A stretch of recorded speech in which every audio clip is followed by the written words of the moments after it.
इसलिए औकात में रहो, ये ज्यादा बेटर होगा।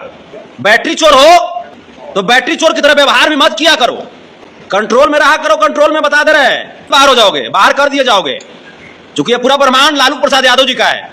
संतोष रेणु यादव कुत्ता का वो पूछ है जो कि कभी भी सीधा नहीं हो सकता। ये एक बार फिर से सामने आकर ना सिर्फ आशुतोष कुमार को बल्कि भूमिहारों को गाली गलौज कर रहा है। और आपको बताते चले कि संतोष रेणु यादव जब 10 से 11 महीने के बाद जेल से निकलता है तब यह बताता है कि जब यह जेल में था तब इसके घर में इतने पैसे भी नहीं थे कि इसकी छोटी बच्ची को दूध मिल सके, और पैसे की कमी के कारण इसकी बच्ची दूध से वंचित रह गई। लेकिन आपको बताते चले कि अब ये एक बार फिर से भूमिहारों को आकर गाली दे रहा है, चैलेंज कर रहा है, औकात की बात कर रहा है। और ऐसा लग रहा है कि संतोष रेणु यादव नामक वो व्यक्ति जो कि कुत्ता का वो पूछ है जिसे 6 महीना पाइप में उसकी पूंछ को रख दीजिए और निकालिए तो वो फिर से टेढ़ा का टेढ़ा ही नजर आएगा। कुत्ते की पूंछ कभी सीधी नहीं हो सकती। और यकीन मानिए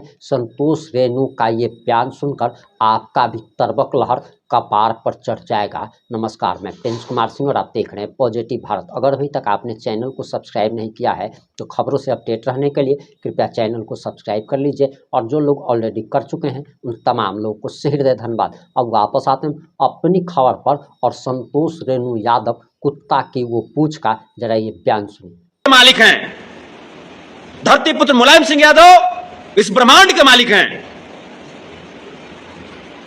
और जब तक इनकी विचारधारा जीवित रहेगी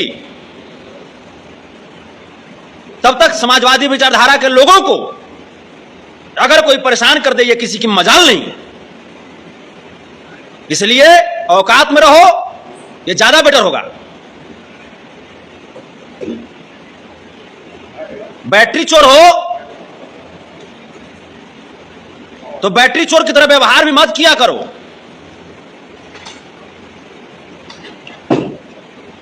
बूढ़बक लइका ज्यादा बोले से कोई बड़ी तेज होता है रे, हैं? गधवा राहा लइका चला है लालू जी के बारे में बोलने के लिए।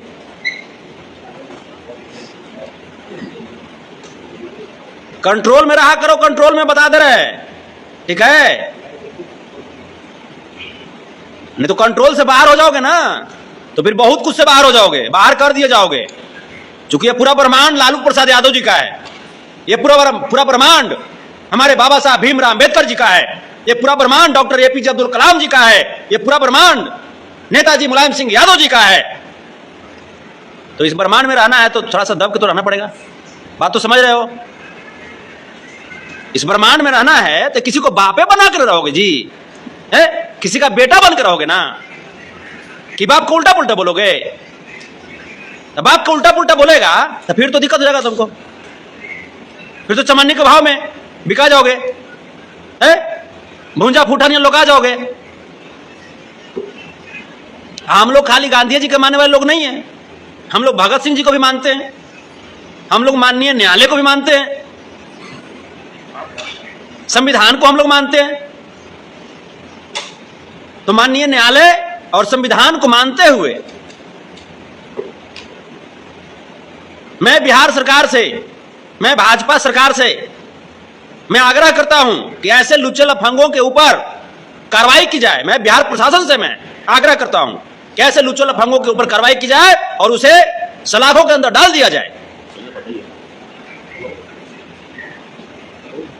साथ ही साथ उत्तर प्रदेश वाली जो मामला है इटावा वाली, मैं यहां के माननीय मुख्यमंत्री योगी आदित्यनाथ जी से मैं आग्रह करना चाहता हूं कि आप भी तो पूजा पाठ करके मुख्यमंत्री बन गए हैं। आप भी धर्म का, पूजा पाठ का सहारा लेकर के मुख्यमंत्री बन गए। तो मुख्यमंत्री बनने के बाद कथावाचकों पे जो गड़बड़ विचारधारा वाले लोग अमानवीय व्यवहार करने को सोचते हैं या करते हैं, तो ये आपकी दायित्व है ये सब रोकें। क्योंकि कथा तो आप भी करते थे, ऐसा तो है नहीं कि आप कथा नहीं करते थे। और आपकी भी जो पहचान है, वो जिस समाज के लोगों ने जो मुकुटमणि शास्त्री जी के ऊपर हमला किया, उनके टीम के ऊपर हमला किया, उन हमलावरों की समाज से तो आप हैं नहीं। तो आपकी दायित्व है,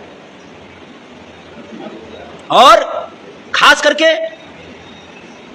कि आप बुलडोजर नीति के लिए बहुत अपने आप को प्रचारित किए, तो यहां इटावा वाले मामले में बुलडोजर नीति लागू हो, इटावा वाले मामले में आपकी एनकाउंटर नीति लागू हो, ऐसा हम भी चाहते हैं। यह गलत बात है,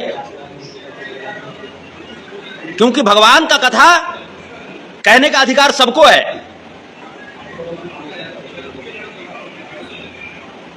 इसलिए आपको माननीय मुख्यमंत्री जी समान विचारधारा के साथ, समान नजरिए के साथ सबको देखना चाहिए, सबको लेकर के चलना चाहिए। क्योंकि समाजवादी पार्टी के प्रमुख माननीय अखिलेश यादव जी तो कभी भेदभाव नहीं किए। हम लखनऊ जब जाते हैं तो जनेश्वर मिश्र पार्क हमको देखने को मिलता है।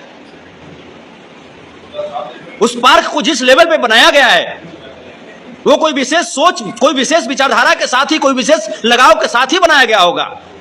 ये बात भाजपा के लोग क्यों नहीं समझते? ये बात मनुवादी लोग क्यों नहीं समझते? असामाजिक तत्व के लोग क्यों नहीं समझते? अखिलेश यादव तो सबको सम्मान कर रहे हैं, लालू प्रसाद यादव जी तो सबको सम्मान कर रहे हैं, नेताजी श्रद्धेय मुलायम सिंह यादव जी तो सबको सम्मान करते हैं, फिर उनके लोगों के साथ भेदभाव क्यों किया जाता है? यह तकलीफ की बात है। और जितने भी मेरे बहुजन समाज के भाई हैं, आप जाग जाओ, यह आपको जागने का वक्त है। उड़ीसा में आप देख रहे होंगे जिस प्रकार से, मैं उड़ीसा भी पहुंचने वाला हूं, उड़ीसा में जिस प्रकार से हमारे दलित समाज के भाइयों को सर मूंड करके और घुटने के बल रंगवाया गया है, वो भी मैंने घटना देखी है, मैं वहां भी पहुंचने वाला हूं। ये क्या हो रहा है देश में?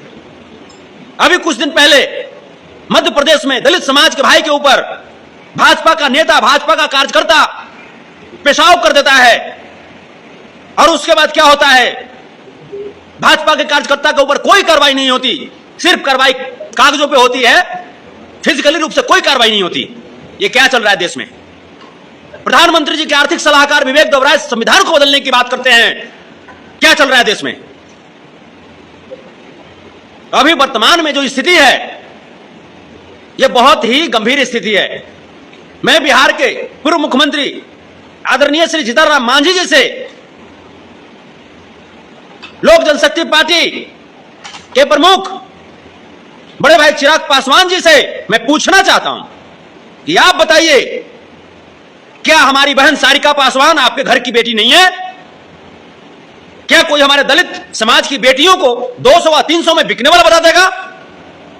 यह कैसे बर्दाश्त करते हैं आप लोग? यह गलत बात है।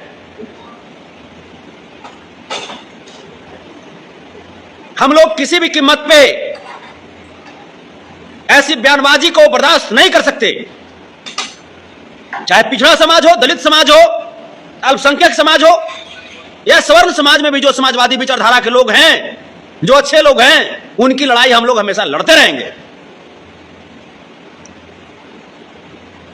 और पियर गमछी के असली मालिक हमें हैं, संतोष रेणु यादव, ठीक है? ऊपरे में माधव और नीचे में लालू प्रसाद यादव बिहार में, ठीक है? ऊपरे में माधव, यूपी में नीचे में मुलायम सिंह यादव। इसलिए अपने आप को कंट्रोल में रखते हुए आप बढ़िया से सोच समझ करके बयानबाजी करो। और ये जो बयानबाजी जो किया है, इस पे माफी मांगने से काम नहीं चलेगा। मैं SC/ST आयोग के जितने भी सदस्य हैं, जो बिना किसी खती गुनी के, बिना किसी गलती के साजिशन भाजपा के RSS के इशारे पर लालू प्रसाद यादव जी को नोटिस थमा दिया आपने, मैं पूछना चाहता हूं आप लोगों से, क्या सारिका पासवान जी को जिस प्रकार से जलील किया जा रहा है, 200 और 300 में बिकने वाली कहा जा रहा है, क्या हमारी इस बहन के लिए, इस बेटी के लिए आप इस लफंगे को नाथ नहीं सकते? इसको सजा नहीं दे सकते? नोटिस जारी नहीं कर सकते? आप बताओ, ये दोहरी नीति कब तक बर्दाश्त करेंगे हम लोग?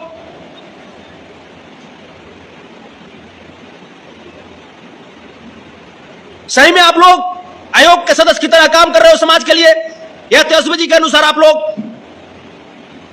नेशनल डुप्लीकेट और क्या क्या योग बना दिए हो, तो कंट्रोल हो करके ये जो लोग, जो लुच्चे लफंगे लोग हैं, ये जो लोग बोल रहे हैं, ये कंट्रोल होकर के बोला करे, वरना यदुवंशी सेना आज भी जिंदा है। बहनों के लिए, बेटियों के लिए, दबे कुचले लोगों के लिए आज भी आवाज बुलंद करता रहेगा और कहीं भी दहाड़ता रहेगा।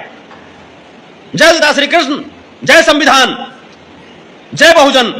आपने पूरा बयान सुन लिया होगा। अब आपकी क्या प्रतिक्रिया है? अपनी प्रतिक्रिया कमेंट बॉक्स में जरूर दें। जुड़े रहें हमारे साथ। जय हिंद, जय भारत।